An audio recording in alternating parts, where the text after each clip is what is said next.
Tom Waits. You're from what, San Diego? I'm from San Diego, really. Yeah, I was born in Whittier, California. That's where President Nixon was from. In fact, he used to go to our church on occasion, I think. That was a long time ago. And he's come a long way since Whittier. So, then I moved to San Diego, and I guess I kind of grew up around San Diego. I moved there when I was about 10. I read somewhere, I guess in that Music World article, they said that you had tried writing country songs. Is that true? I used to write a lot of them. Down there, KSON, KSON is the big country station. Yeah. Listened to that a lot and wrote a lot of country songs, but I don't know. They don't get me off anymore, so I've still got a whole closet full of them, but I just been trying to go in other directions with my songwriting. Were you playing more guitar then in those days? Yeah, I was playing quite a bit of guitar, and been playing the piano for a couple of years. So I don't know, writing on the piano is different than writing on guitar. You just get different feels. I don't know. In fact, I don't know, a lot of times I guess you write a tune and with some other artists in mind. And which is, in fact, I got one of those right here. I kind of had Ray Charles in mind, as a matter of fact. And it's called, it's kind of a new song called San Diego Serenade. So let me do that, huh? You say you wrote that with Ray Charles in mind? Yeah, I kind of thought maybe he would like to do it. I don't know. You know, I don't know him. I haven't talked to him. I had never heard of you performing anywhere. And I guess you performed in San Diego, though, didn't you? I played around San Diego quite a bit for a couple of years. While there were clubs still open down there, it's very difficult to find a place to play now. Folk Arts, Lou Curtis still has that outfit going on weekends. I used to play at the Heritage. It is closed now. They turned it into a spiritual bookstore or something now. Bob Webb owned it, and I used to sit on the door, and I used to hoot down there, and then I gave that up and said, well, I'll sit on the door, made $5 a night, and then I started doing a weekend occasionally. Jack Tempchin was playing around the area at the time, and I haven't been doing too many gigs here in Los Angeles, but I was out for 2 months on the road with a group on the East Coast. Did that, and I've been back about a month now. So did a thing out in Redlands, and not too many clubs around town though right now. Still hoot at the Troubadour occasionally. Waiting for you to get booked in the Troubadour, though. Never mind that. Well, I don't know. I haven't been booked there yet, so I don't know. There's supposed to be a club opening up called Roxy that I'll probably play at. Yeah. It's down on the Strip. But for now, I've been staying home, getting a lot of sleep, and trying to write tunes, you know. Why don't you do another song? Yeah, okay. I prepared a little list here, so I'll do one. This kind of old song. See. That tried to be a single, but didn't. It was on record Closing Time. Kind of old song about my car song. How did you find your way out of San Diego and sort of into the general booking? Yeah. You know, playing around the country. Yeah, I was hooting the Troubadour. I was coming up on the bus and doing like 4 or 5 songs on Monday nights when I'd come up, and guess I kind of made the big jump into showbiz there. Met Herb Cohen and got a songwriting contract there, and wrote for a couple of years before I got a recording contract with Asylum Records, which I'm with right now. And after a record came a tour, and it went real well. I had never done anything like that. I'd never been to most of the places that we played, and really exciting tour. Did you take a band or just Bob Webb? I went with stand-up bass, Bob Webb, and Rich Phelps on trumpet, and guitar player, John Forshey, Funky Fingers Forshey. Uh-huh. If How long? listening. How long were you out for? 2 months. Covered most of the East Coast and played Detroit, Philadelphia, Atlanta, Georgia, and, Denver, Colorado, and Boston, New York, all over. It was real good. When you say you had a contract for songwriting, were you writing songs for other people, or? Well, that's the general idea. I was writing, and then songs were being run around to other artists who don't write that put out for. They want this kind of song. They want a song about a frog or something. You know, there's a lot of people just write. There's staff writers that just write for various groups. I was just writing for anybody who would record it, and nobody did. But maybe that'll change. It should change now. Well, I never know. Why don't you do another song? Yeah, I got a little tune called Semi-Sweet that I'm real anxious to play. It's a kind of a story about a truck driver. It's called Semi-Sweet. Before we go any further, I have a request, and I'm afraid if I don't ask now, All right. I hope I don't fall in love with you. Oh, all right. It's my favorite off the album. Oh, thanks. All right. I can do that, yeah. Oh, is that a guitar thing? Yeah, I'll do that on the guitar. Okay. Well, why don't we... I'll switch over here. Well, either that or you can do a few more piano things and then go over to the guitar. All right, yeah, because I got a couple of them to do on the guitar. So. Okay. Let me do there's a fumbling with the blues. Hey, Tom, when you listen to music, who do you listen to? Oh, let's see. Well, I don't know. I listen to AM radio a lot because I don't have an FM. So I listen to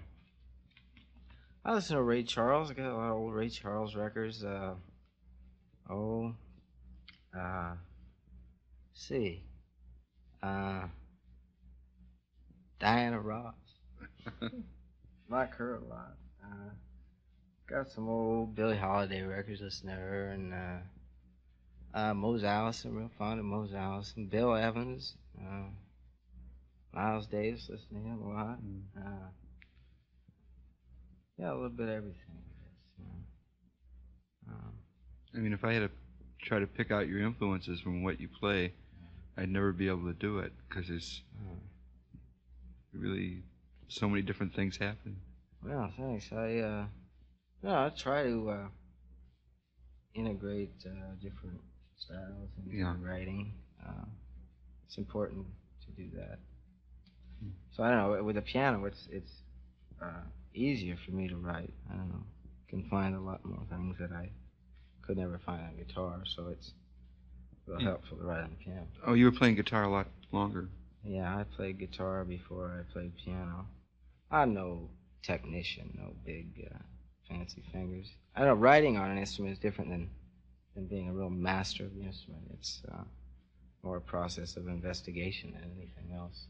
And so you may be lacking in technique, but high on the investigation scale. To those who just tuned in, our guest is Tom Waits, who I guess we still have to wait for a Los Angeles appearance. Yeah, I hope I'll play the Roxy when that opens. Or maybe McCabe's, I don't know. I really don't know. Right now I'm looking forward sometime this month to go in the studio and work on another album with Asylum, so trying to keep the group together in order to do that. And I guess writing is the most difficult thing, and the one thing that I'm trying to do the most of right now.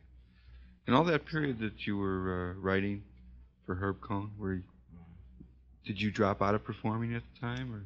Well, I just did. I just hooted at the Troubadour a lot. That was about it. But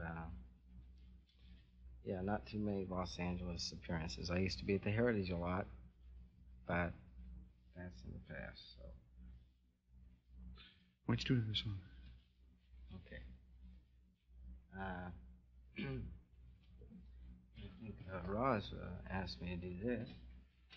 Do a tune called Rosie here. There's one. Yeah. Did you always want to be a musician? Yeah, I guess so. I can't think of anything else I really wanted to be. I don't see today though. Nobody wants to be anything but. Nobody wants to be a baseball player anymore or anything, you know. I guess not. Everyone wants to be a rock and roll star. Yeah, I was always real interested in music. It never really struck me to write until just, I guess, about the late 60s, you know, about 68, 69, I started writing. Up until then, I just listened to a lot of music. Mm-hmm. Played in school orchestras, played trumpet in elementary school, junior high, high school, went through all that. And hung around with some friends of mine that played classical piano and picked up a few little licks here and there, played guitar, and stumbled upon the heritage. And actually, the first real songwriter I really saw and really got enthused about was Jack Tempchin, and that was in about 1968 at the Candy Company in El Cajon, on El Cajon Boulevard. And he was playing on the bill with Lightnin' Hopkins. And I don't know, he was real casual and everything. It just was something I wanted to try my hand at, so I tried my hand at it. I don't know, I guess you get better as you go along. The more music you listen to and the more perceptive you become as far as towards melody and lyric and all. Yeah. It's interesting you hung around in places that were generally folk and you wound up doing something that's entirely different. Yeah, well, the only places really to play were well, in San Diego were folk clubs. Uh-huh. And I don't know, I used to go to a lot of dances, you know. I played in a band, junior high, called the Systems. Was that trumpet? No, I played rhythm guitar and sang. And so I listened to a lot of black artists.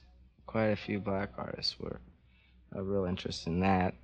James Brown and the Flames was real big. I went to Old Farrell Junior High School, all black junior high school, and I went out to Balboa and saw James Brown. He knocked me out, you know, when I was in 7th grade. Boy.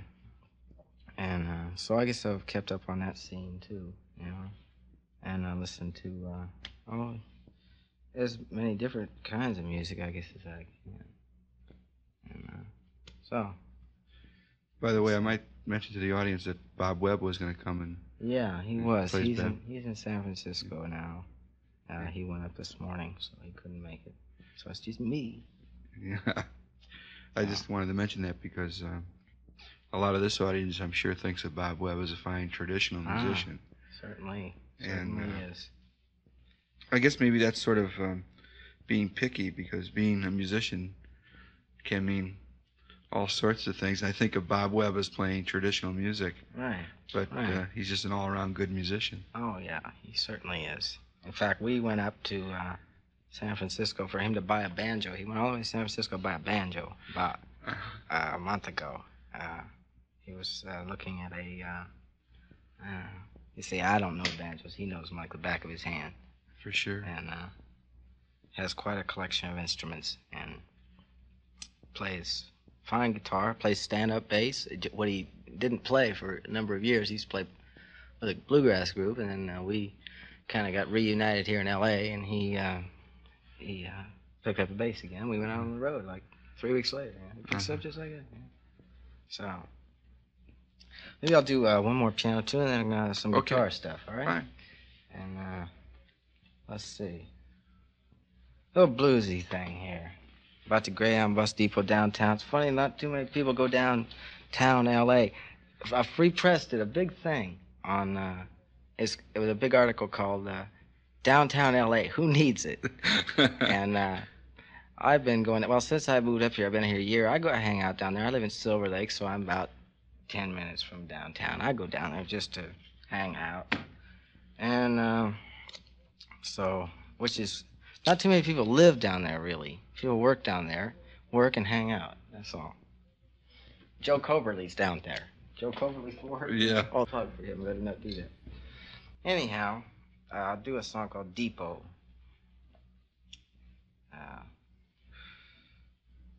I'll tell you what, Tom, while you move over to the other All right. chair, we got a couple phone calls. I want to know about the album. Oh, yeah? It's called Closing Time on Asylum Records. And it's number, here, I'll find it here in a second. SD5061. Tom Waits' Closing Time. Produced by Jerry Yester. Yes. Really, he was like one of my favorite people, but from an odd standpoint, because the first time I ever saw Jerry Yester was with the Modern Folk Quartet, Modern Folk right? Quartet, yeah. And I always think of him in that context, somehow or other. Well, he's done quite a few things. He's been producing records now for a couple of years. And he's married to... was married to Judy Henske. Judy Henske. And did... that Rosebud album. Rosebud album. He also played with the Lovin' Spoonful for a while, just towards the end of their career. That's my favorite song off the album, by the way. Thank you, Howard. I really... Oh, glad you like it. First couple of times I heard it, I kind of liked it because of the melody, but then I really got to listening to the lyrics. Oh, thanks. It's really good. Good song. Got time for a couple more songs, I think. Oh, good. Tell us. All right. I do... The title...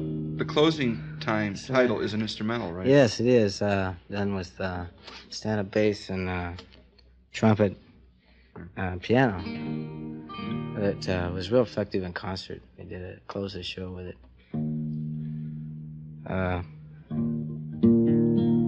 Do you feel under the gun at all if you're going back in to work on a new album to get out some more songs? Yeah, I am. Not really pressured about it. I wrote a lot before I went on tour, but it's best to go in with more than you need in order to select the best 12 or 14 or however many you can squeeze on both sides. Do you do that selection yourself, or is that production? Well, it would be sort of in conjunction with a producer as far as which tunes for a record. I mean, if I had my druthers, I would call it Looking for the Heart of Saturday Night, I think. But that's all up in the air right now until I get down to going in. So I've just been trying to write, beat your head against the wall for tunes, and I know sometimes they come out easy, sometimes they don't come out at all. You know, it's.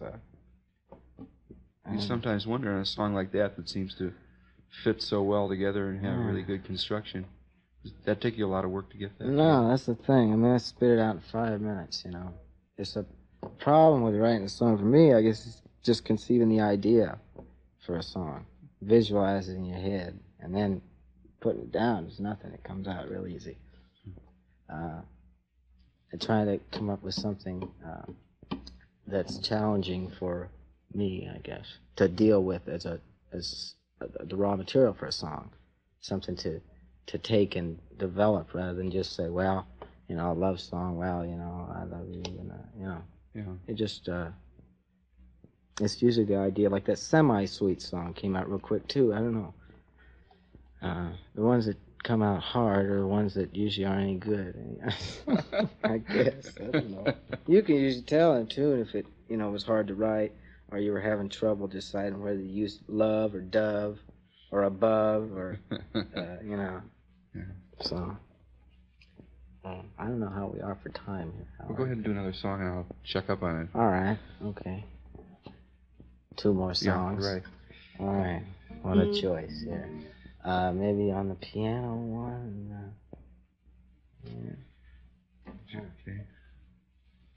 Tom's going to drift back to the piano here. And back to the list. Yeah.